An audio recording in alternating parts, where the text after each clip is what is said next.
setelah SMA itu enaknya ngapain sih? Salah satunya yang ingin kita bahas yang pertama adalah tentang kuliah. Mungkin ada yang ingin disampaikan dari kuliah ini? Kuliah. Kalau saya kepikiran kuliah itu menghambur-hamburkan uang. Itu untuk orang-orang yang sudah bekerja. Iya. Kalau untuk adik-adik yang baru lulus SMA, Juga memang menghambur-hamburkan uang orang tua. Oh. Nah, iya, memang menghambur-hamburkan uang. Oke. Kalau dari Mbak U sendiri nih, adik-adik kita itu baiknya itu bagaimana sih untuk mereka yang mau kuliah loh ya, bukan untuk mereka yang mau bekerja. Iya. Kuliah aja. Kuliah, tapi kalau misalkan SMA main-main doang, ya berarti kuliah tuh benteng terakhir untuk kita memperbaiki selama masa pembelajaran. Kalau di perkuliahan malah mainnya makin jauh, malah mainnya makin nggak karuan, itu mau diperbaikin di mana? Nanti setelah lulus kuliah kerja kaget malah sama dunia nyata. yang Iya. sesungguhnya ya. Iya. Iya, karena memang benar bahwa dunia nyata itu adalah setelah kalian keluar dari SMA. Iya kan? Di antara dua pilihan atau banyak pilihan antara melanjutkan studi, bekerja, ataupun menikah. Nah, untuk Mas Jupri nih ya, kita masih membahas tentang kuliah. Iya. Saya pengen tahu untuk kuliah bagi seorang yang sudah bekerja itu masih penting nggak? Sebenarnya penting nggak penting ya Mas? Soalnya kalau kita misal saya bekerja di perusahaan asing gitu, karena saya ada di level bawah atau karyawan biasa. Nah, untuk bisa naik jabatan, saya harus punya butuh ijazah. Ya, punya ijazah, punya gelar untuk naik jabatan gitu. Sebenarnya kalau sudah bekerja ya perlu kuliah. Masih perlu ya? Masih perlu. Tapi tergantung diri kita. Kalau kita hanya ingin step di situ masih jadi karyawan biasa ya udah jalani. Tapi kalau kita ingin melanjutkan ke misal jadi mandor, jadi supervisor, apa kita harus kuliah. Oke. Kalau Mas Wahyu sendiri, untuk pandangannya tentang kuliah itu seperti apa? Pandangan sih dari lulus sekolah ya, saya tidak kepikiran untuk mau kuliah. Tapi setelah bekerja 1 tahun ini, saya merasakan butuh kayaknya kuliah gitu. Jadi memang gini ya, setuju nggak sih kalau ternyata kuliah itu sebenarnya untuk orang-orang yang niat ya? Iya. Itu penting. Untuk orang-orang yang niat, iya. Penting. Ya, itu penting. Untuk orang yang niat. Penting. Tapi begini, nah, untuk adik-adik kita itu belum mengetahui ketika mereka lulus, mereka itu ya asal untuk memilih kuliah mereka. Cuman maksudnya gini, kuliah itu penting, tapi juga bukan segalanya gitu loh. Bukan berarti yang kuliah itu pasti sukses, yang kuliah itu pasti bahagia. Artinya tergantung jalur hidup yang mau kita pilih itu yang seperti apa. Kalau misalkan tadi dikatakan kita misalkan habis lulus SMA terus kerja, anak yang bekerja ini kadang masih ada yang ingin melanjutkan kuliah karena memang untuk naik jabatan. Tapi kalau misalkan habis lulus SMA terus kerja dan dia buka bisnis atau dia bekerja di bidang yang nggak membutuhkan ijazah, nggak membutuhkan ilmu yang memang harus didapat di perkuliahan, ya kalau nggak kuliah sih nggak apa-apa. Komprominya aja sih, kayak misalkan ada ilmu-ilmu tertentu yang memang harus didapatkan di perkuliahan, kayak misalkan oke, kalau mau menjadi dokter ya harus kuliah. Tapi kalau misalkan marketing lah, ilmu marketing atau ilmu manajemen, ya kadang kita bisa dapat dari pengalaman di luar, kita bertemu sama orang, atau kita bikin bisnis, kita kelola sendiri, kita belajar sendiri. Bisa jadi seperti itu. Jadi buat kalian yang mungkin mau kuliah ya oke, tapi kalau memang keadaan nggak memungkinkan untuk kuliah, ya nggak usah dipaksakan juga nggak apa-apa. Artinya penting dan nggak penting sih. Oke, jadi bisa diambil kesimpulan teman-teman bahwa kebanyakan adik-adik kita itu kuliah untuk profesi. Iya. Contoh misal ini, di antara kita lah, masa kecilnya itu pasti punya cita-cita. Dan apakah dari kecil itu kalian punya cita-cita yang rendahan? Kalau dulu dari kecil cita-citanya pasti tinggi Mas. Nah, apa? Kalau tentara ya polisi, dokter. Karena keren. Iya, keren ya. Karena nggak bisa gambar. Ibaratnya adalah sebuah profesi yang itu mengharuskan pendidikan tinggi. Tapi setelah dewasa, apakah cita-cita itu masih sama dengan cita-cita kita masih kecil? Berubah pasti. Dan ngelihat kondisi perkembangan zaman lah ya, maksudnya kalau sekarang mungkin dulu zaman tahun 90-an itu menjadi ABRI itu menjadi TNI menjadikan, menjadi PNS menjadikan. Sekarang udah mulai masuk lagi nih profesi-profesi baru yang ternyata nggak dari dari jalur itu. Kayak misalkan menjadi seniman lah, kita katakanlah seniman, justru sekarang lagi besar banget tuh industrinya. Nah, artinya semakin kesini pilihannya semakin banyak, semakin kebingungan ya tuh anak-anak yang baru lulus SMA gitu loh. Jurusannya juga mungkin dulu nggak ada jurusan tertentu, sekarang udah ada lagi. Mungkin kan gini, kalau buat teman-teman kita di usia mereka itu pasti ketika lulus pengennya di kuliahan yang universitas ternama, universitas negeri, kemudian jurusan yang luar biasa dan sebagainya. Gengsi. Iya. Hanya gengsi. Iya, hanya gengsi. Kalau nggak gini, kebanyakan anak tuh mereka seolah-olah tahu masa depan gitu loh, kayak aku mau masuk jurusan ini untuk biar jadi ini biar kehidupan saya di masa tua itu seperti ini. Padahal itu agak terlalu jauh. Kita lihat, kita kalau masuk ke jurusan itu tuh happy nggak ngejalaninnya. Kalau nggak happy ya udah, urusan tua happy atau enggak ya dari muda aja udah nggak happy, kita mau lihat ke depan gimana gitu. Itu relate banget dengan keadaan sebenarnya. Saya ambil contoh itu adalah punya teman sendiri di lingkungan sendiri yang dia itu punya cita-cita untuk menjadi seorang bidan. Bidan kan ya kalau kita lihat ya enak ya, tinggal periksa tul 50.000. Kayaknya. Kemudian suaminya biasanya juga TNI kalau tidak polisi. Nah, itu ternyata ketika kuliahnya dia itu ngerasa bahwa sudah capek. Nah, harus seperti ini. Itu berarti kan menandakan bahwa ternyata impiannya dia itu tidak sebanding dengan apa yang dia pikirkan sebelum masuk ke perkuliahan. Sayang sekali karena maksudnya udah dari kuliahnya nggak happy, nanti terjun di dunia yang emang sebenarnya kita nggak suka-suka banget gitu loh. Cuman karena seolah-olah nanti biar kehidupan di hari tua tuh seneng gitu ya. Padahal nggak juga gitu loh. Pandangannya itu ketika dia menjadi seorang dokter itu hidupnya akan bahagia. Ternyata tidak. Karena patokannya ternyata mereka di uang. Sementara uang sementara uang ternyata nggak bikin bahagia juga ya. Iya. Yang bikin bahagia apa Mas Jupri? Kamu. Bisa aja. Nah, jadi gitu teman-teman, bahwa ternyata untuk adik-adik kita yang masih berpikiran bahwa kuliah itu untuk menjadi seorang profesi, untuk profesi itu ternyata salah. Jangan terlalu jauh ya. Jadi kita lihatlah di sekitar kita sekarang itu S1 itu sudah sangat banyak sekali. Iya kan? Kalau dulu mungkin 10 tahun yang kebelakang S1 itu sedikit. Menjadi luar biasa. Nah, karena masih sedikit. Iya, karena masih sedikit. Ibaratnya ketika dia misal jadi guru itu banyak lowongan. Supply and demand. Iya. Untuk saat ini ternyata tidak. Jadi untuk teman-teman kita ini pesan-pesannya apa ini untuk dari kalian sendiri? Pertama, yang penting pilihan itu harus berdasarkan kata hati katanya. Supaya kita kalau ngejalaninnya tuh happy. Paling nggak kalau misalkan kita nggak dapat uang, kita bisa bahagia karena ngejalaninnya. Nah, daripada kita dapat uang tapi ternyata nggak bahagia, tekanan batin, sakit, meninggal. Wah. Simpel sekali. Simpel sekali hidup. Emang hidup itu kan simpel kan? Hidup kemudian mati. Kita dari nggak ada, lahir ada, terus jadi nggak ada lagi. Iya kan? Simpel kan? Udah gimana? Mati sekarang. Mau jabatan kita setinggi apapun pasti kita akan mati. Ya. Udah jangan membahas mati. Nah, iya. Jadi apa itu untuk teman-teman kita yang mau masuk kuliah ini yang masih ini kan belum kuliah aktif ya? Belum. Ya. Untuk mereka itu yang belum mendaftar kuliah itu bagaimana? Kalau dari saya, jangan terpaku sama tempat. Kalau misalkan kamu nggak mencapai itu ataupun kalau kamu mencapai itu bukan sebuah puncak. Karena setelah itu kamu harus berangkat kuliah, kamu harus mengerjakan tugas-tugas yang itu kadang bikin stres dan lain-lain. Belum nanti setelah lulus kalian harus kerja dan lain-lain, itu lebih pusing daripada cuma sekedar berusaha untuk masuk ke perguruan itu. Nah, makanya paling nggak cari jurusan yang bikin kamu happy lah. Walaupun kalau misalnya saat ini belum tahu nih, wah ambil jurusan ini prospek kerjanya di mana ya, kayaknya nggak ada deh. Tapi kalau kamu happy di jurusan itu ya udah, ambil aja, jalanin aja. Paling nggak kamu ngejalaninnya sih happy. Karena prospek kerja nanti itu kita nggak pernah tahu. Rezeki itu siapa yang ngatur? Iya.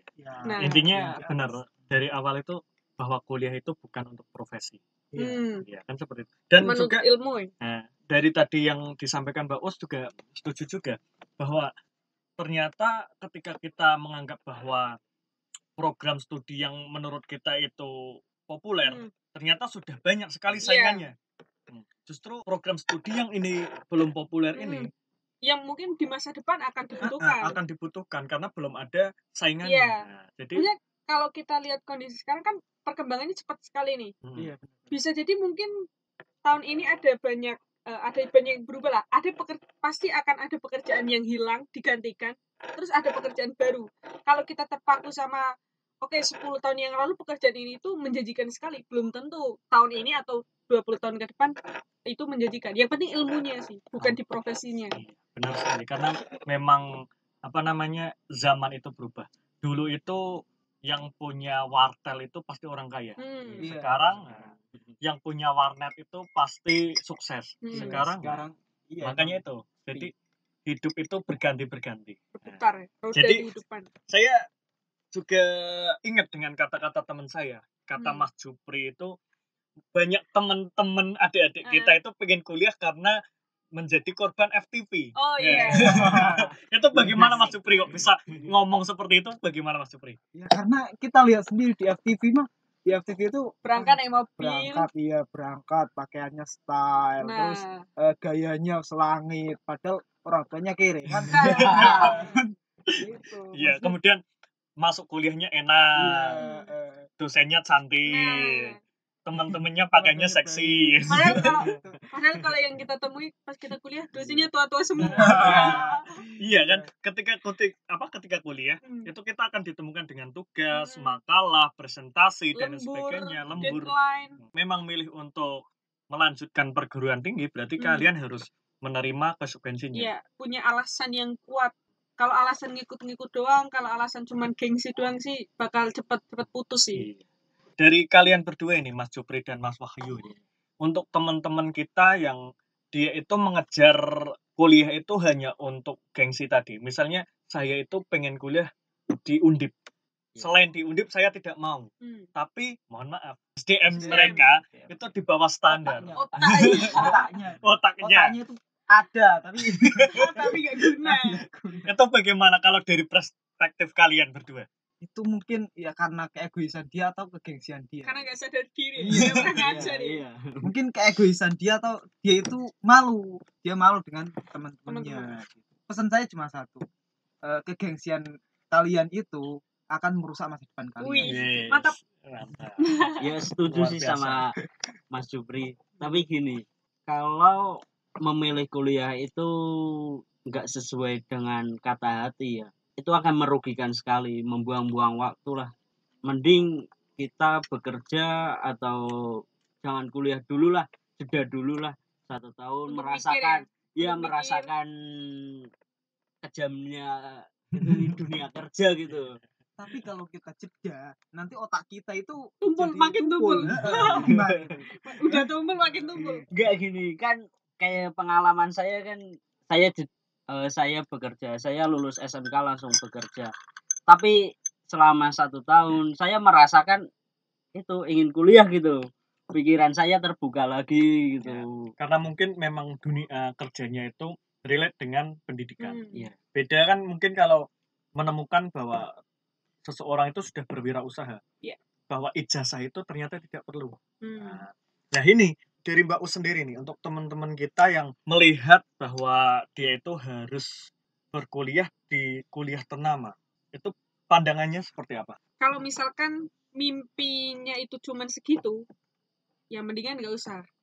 Kalau misalkan mimpi kita masuk universitas ternama itu, itu mimpi satu, mimpi keduanya kamu harus mendapatkan profesi ini. Artinya ada level mimpi kamu tuh yang naik. Itu nggak apa-apa, karena kalau mimpinya cuma ingin masuk ke perguruan tinggi ternama doang, ketika itu tercapai ya udah gampang puas. Sementara setelah itu kamu harus menjalani kuliahnya itu loh selama bertahun-tahun, harus sampai lulus dan lain-lain. Jadi seperti itu untuk teman-teman kita yang mau masuk ke dunia perkuliahan, bahwa kuliah itu kata Mas Jupri tidak seenak di FTV. Benar sekali. Jadi intinya dari kesimpulan teman-teman kita bahwa kuliah itu harus sesuai dengan apa yang kalian kuasai, harus sesuai dengan kata hati, harus sesuai dengan kemampuan kalian, dan jangan memaksakan. Ya.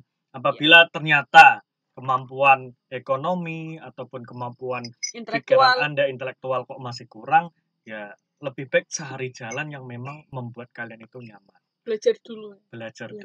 Ya. Oke, itu mungkin sedikit tentang perkuliahan. Kemudian kita ingin membahas gini teman-teman, ternyata dari survei yang kemarin kita share kepada teman-teman kita di Forest, mereka itu banyak juga yang memilih untuk bekerja. Nah, begini, dunia kerja untuk anak usia 18 tahun, 17-18 tahun itu bagaimana sih sebenarnya? Kalau menurut dari pemerintahan itu kalau 17-18 itu belum boleh untuk bekerja. Minimal sekarang 19 tahun. Ya. Sebelum masuk ke situ, Mas Jupri mulai kerja tahun berapa? Umur berapa? Saya umur 19 ya. 19 tahun. Itu berarti lulus sekolah kemudian berhenti dulu atau nganggur bagaimana? Dulu? Enggak, saya langsung kerja. Saya berarti lulus sudah tua. Lulusan tua ternyata. Ini antara lulusan tua atau mungkin dulu pernah tinggal kelas. Saya dulu waktu SD pernah tinggal kelas. Ternyata. Bukan ternyata. Nah, karena kita tidak perlu merendahkan seseorang yang tinggal kelas. Ya, kita tidak tahu faktor apa sih yang menentukan bahwa anak itu cerdas atau tidak. Karena di SD itu. Ya, sudah. Ya. Jadi intinya berarti sebenarnya untuk anak usia tersebut di dunia kerja itu ternyata belum. Ya, belum. Karena sekarang juga banyak perusahaan-perusahaan yang mau menerima pekerja tapi dalam batas waktu ukuran lagi. Batas waktu umur. Maksudnya dia sudah mendaftar, sudah diterima, tapi bekerjanya setelah dia umur sudah 19 tahun. Berarti menunggu. Iya. Digantung. Iya. Sama ya. Bisa jadi digantung itu. Kalau untuk teman-teman kita seperti itu, menurut kalian ini, menurut kalian itu sudah waktunya untuk bekerja tidak? Untuk mereka yang memilih untuk bekerja ini? Ini udah deh. Kalau menurutku udah deh. Udah. 17. Kenapa? Misal lulus SMA 18 tahun lah ya. 18 tahun. Harusnya sih udah sih. Enaknya itu kerja di apa itu untuk usia seperti itu? Tapi ya yang jelas sebenarnya bukan untuk kerja dan seterusnya, tapi ngelatih mental. Jadi kayak kalau kata ada yang pernah bilang waktu muda kita tuh perlu kita isi dengan banyak mencoba dan lebih sering gagalnya. Biar kita, karena kalau masih muda kita gagal, kita masih punya waktu untuk memperbaiki. Kalau udah tua gagal, mati. Mati lagi. Ya, berarti benar bahwa mumpung usia muda, silahkan coba bekerja apapun tanpa harus memikirkan bahwa saya gengsi. Nah, seperti itu berarti. Iya. Kalau Mas Wahyu sendiri lulus SMA langsung bekerja atau berhenti dulu atau bagaimana? Saya langsung bekerja sih, alhamdulillah ya. Dari tempat. Umur berapa tuh? Umur 18. Iya. Tua juga ya. Muda dong. Yang lulus langsung lulus saya langsung bekerja. Kalau yang lulus masih usia muda itu saya 15 tahun lulus SMA. Itu enggak lulus, dikeluarin tuh. Oke, gimana Mas Wahyu? Saya langsung bekerja sih. Enggak nih. Gini, saya lulus kan saya berarti 1 tahun ini bekerja. Tapi 2 bulan itu saya mencoba usaha dulu. Usaha kecil-kecilan lah. Tapi ternyata usaha itu enggak enak ya. Di usia muda dengan pikiran pingin main, foya-foya lah. Mentalnya masih kalah. Ya, pikirannya gini, saya itu harus mendapatkan uang yang lebih di usia 18 tahun gitu. Melihat teman-temannya foya-foya gitu kan, saya inginlah tergiur sama teman-teman. Oke, jadi berhenti dulu baru bekerja. Iya. Terus gini teman-teman, bahwa dari tadi ceritanya Mas Jupri dan Mas Wahyu itu berarti menandakan bahwa sebenarnya ketika mereka lulus SMA berarti ada kesusahan sendiri untuk mencari kerja. Ya, sangat susah.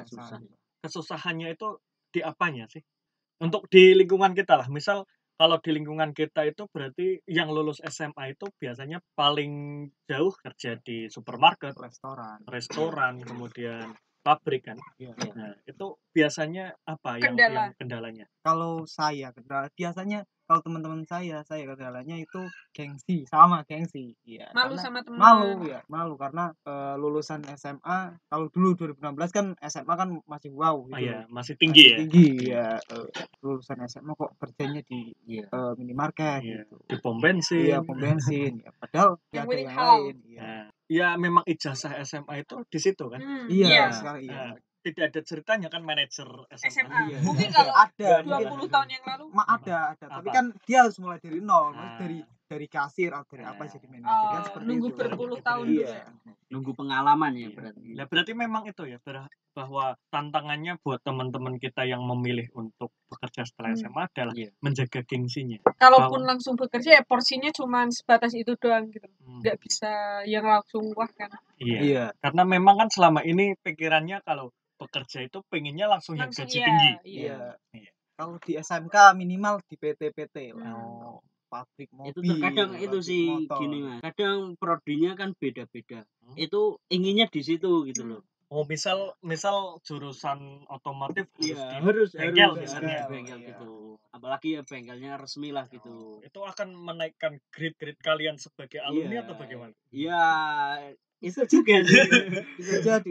Betul juga sih itu. Tapi kebanyakan ya lulusan STM belum tentu masuk di sesuai prodinya mereka gitu kan.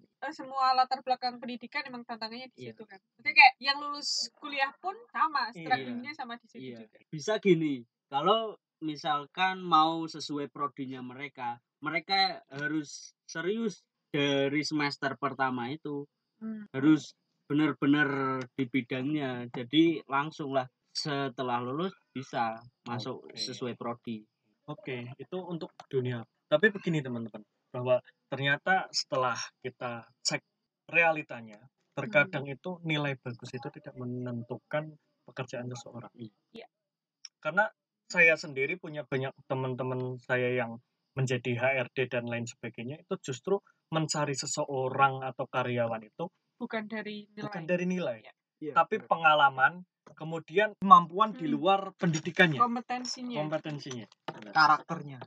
Nah, saya juga pernah mikir, kalau misalkan nih, kita kan sama-sama tahu ada yang bilang pendidikan Indonesia tuh kualitasnya belum sebagus itu. Iya. Tapi kenapa penilaian seorang terhadap pintar dan tidaknya tuh diukur dari nilainya?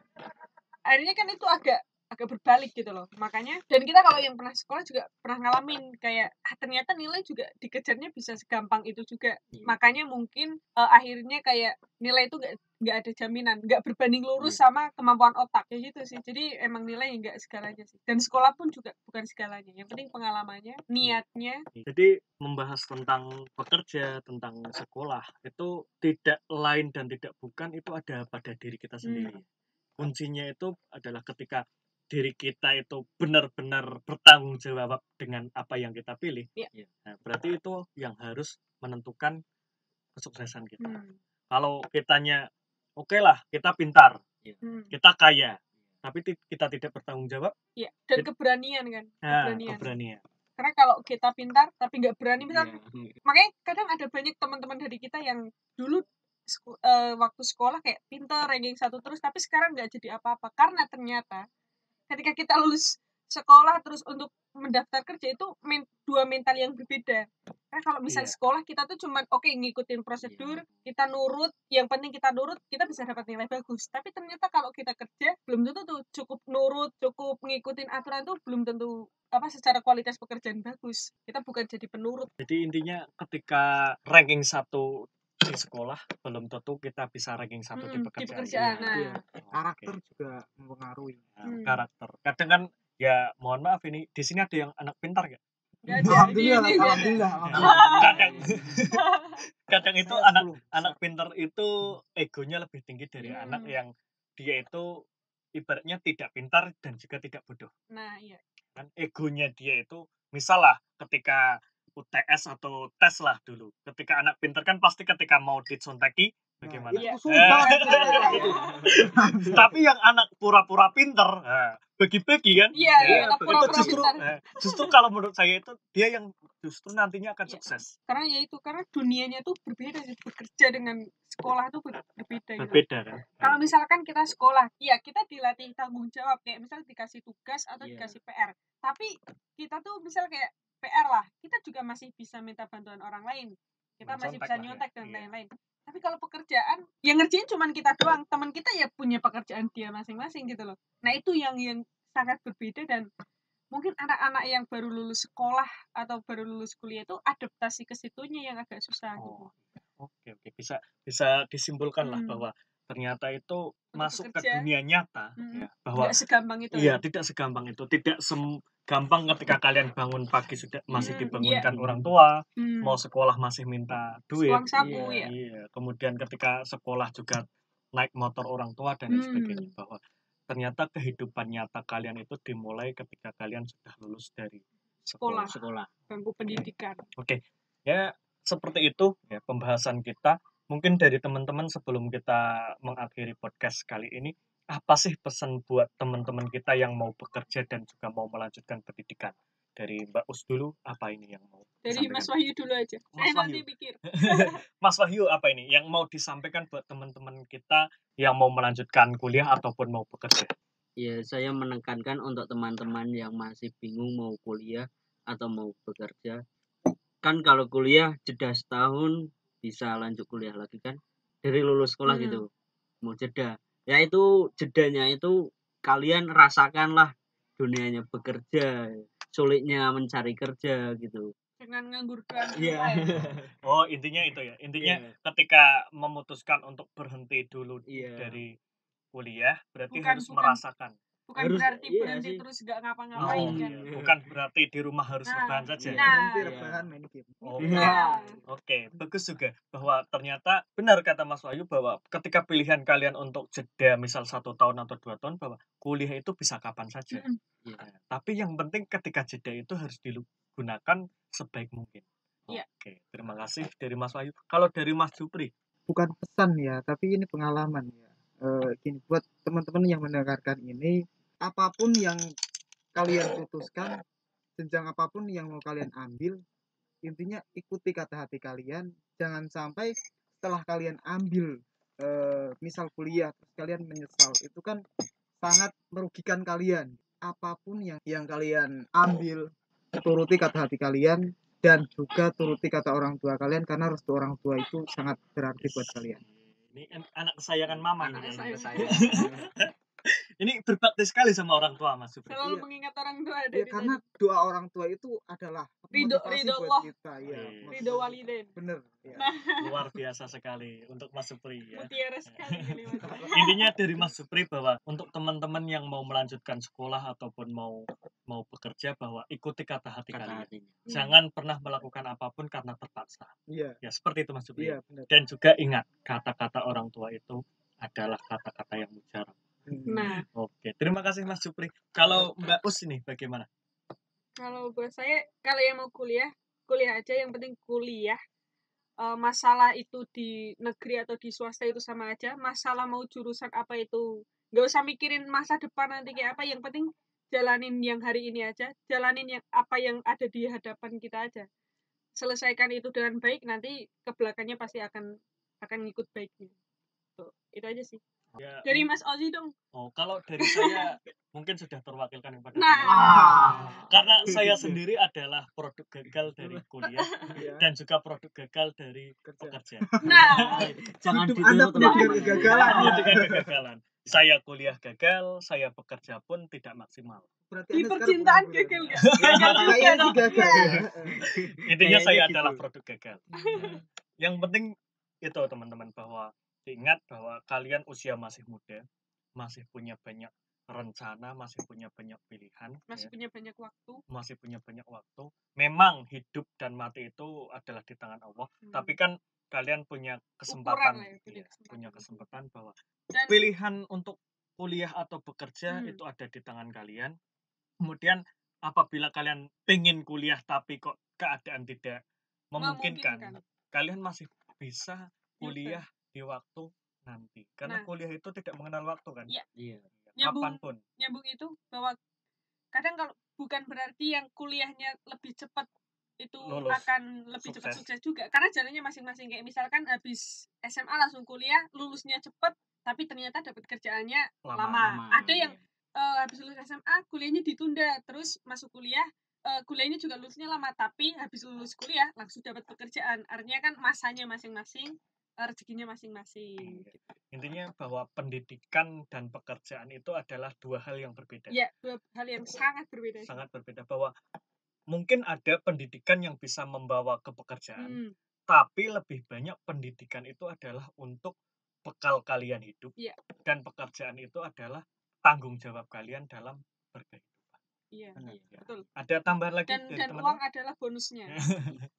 Ada lagi dari teman-teman mungkin yang pengen disampaikan kepada teman-teman kita?